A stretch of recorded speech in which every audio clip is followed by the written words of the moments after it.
Earlier today, I talked about, and I'll be relatively brief given the hour, that we have a federal building downtown Rochester, right on the main drag near City Hall, heavily traveled. It has courthouse in it, federal courthouse, both civil and criminal.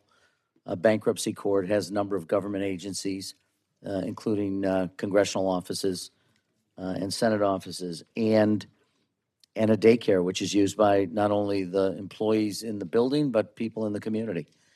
And recently was made public that Border Patrol is going to put a detention facility, number of cells, no comment, no communication with members of Congress, no public input, no comment for the public, no consultation with local governments. Highly inappropriate. I had asked earlier the amendment, which apparently I withdrew, and hoped that we would be able to reach some accommodation to suggest that this is inappropriate, particularly at a time when the public in my community, I suspect the public in many places around this country, have lost complete faith or trust that ICE is doing what the president indicated that he would do, to go after criminals, murderers and rapists. He always said the worst of the worst. I think I recounted going out to a detention facility in Batavia, New York, not far from where I live, to tour the facility and meet with a gentleman by the name of Omar Ramos Jimenez, who has been detained now for 6 months, has a work permit, has been in the United States for 30 years, has raised his family here, 2 children born in the United States who are citizens. This gentle, sweet man who wants to go home, but he doesn't mean home to Mexico, where he hasn't been for over 30 years. And he has a work permit that'll go until 2030. And this gentleman, and I went and spent time with him, asked him what I could tell his community. And as I was leaving, he said, well, one thing I can shake your hand as I'm leaving, but I can't even hug my children and my family when they come to see me. We're separated by a glass wall. All I want to do is go home and live my life. And it was heartbreaking, literally heartbreaking. So this lack of trust, people see these stories and they see what happened in Minneapolis. And I'm so sorry still to the folks who represent that community. But all over the country, they see it.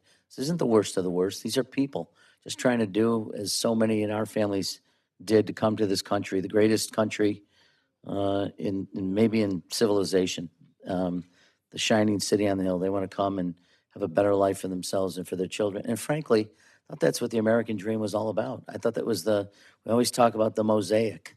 It's the great melting pot. Boy, how far we have come. And I think often of Ronald Reagan in his last speech to America, talking about how important immigration was. That's how far, respectfully, your party has veered from that.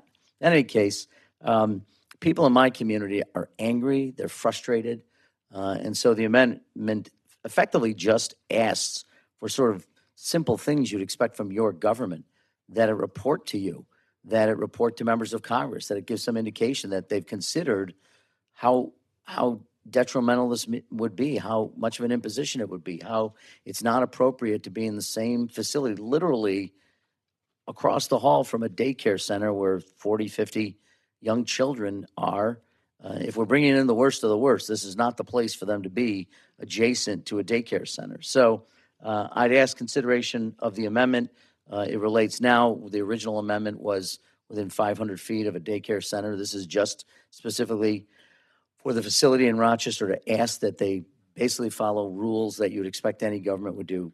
Public comment, consultation with local governments, go through and consult with members of Congress and make them be aware of what the implications are, and to make sure that they've considered what those implications are. So I'd urge acceptance of the amendment, and I know that the chair had offered to have a conversation. I don't think we got very far with it, but I do appreciate that, and with that, I'll yield back.